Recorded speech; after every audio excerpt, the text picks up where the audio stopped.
Well, Ben Shapiro destroys another leftist who claims the term white privilege is not degrading, but simply just accepting the fact that white privilege is a problem in society. Wow, that doesn't sound racist. Welcome back to Resist the Mainstream. I'm Steve Inman. Don't forget to subscribe, like, and hit the notification bell to stay up to date with our latest videos.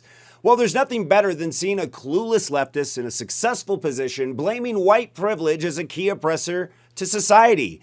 Ben Shapiro, as always, calmly explains that the term white privilege in itself is racist. Shapiro, you talked about white privilege, and just this week, I had a conversation with Rachel Lazar, who's done some work, a Jewish American woman who's done some work on this area, as well as having extensive conversations with Dr. Greg Parks of Wake Forest University, who's also talked quite a bit about critical race theory.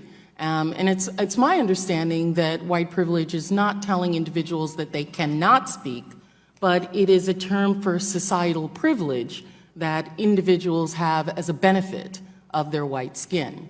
And I don't think that, and I think universities would be remiss to then say that because you're white, you're not allowed to say anything that's critical of white people. I didn't know that white privilege actually went into that sphere. My understanding is it's just, and the issue is that white privilege makes people uncomfortable to talk about the societal privilege that they have.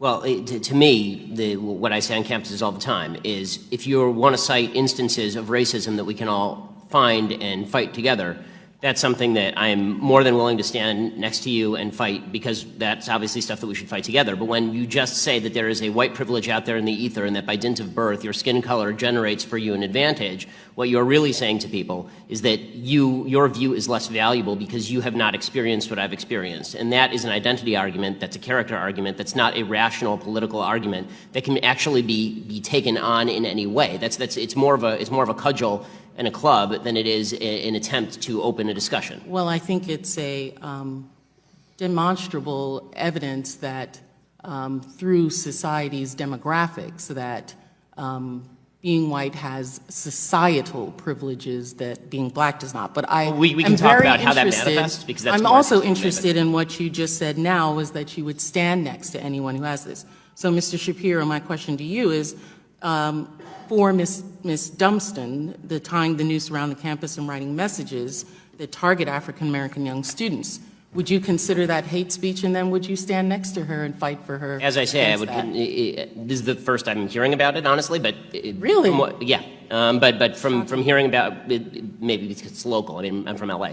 But in any case, I'm more than happy to stand alongside her and fight whatever group was responsible for this. Not only more than happy. I mean, you're talking about the alt-right. Again, I was the #1 target of anti-Semitic harassment from the alt-right last year. You know, it's people like this that have destroyed institutions around America that keep racism alive. People like this that thrive off racism. And if racism was gone tomorrow, these people would be out of a job.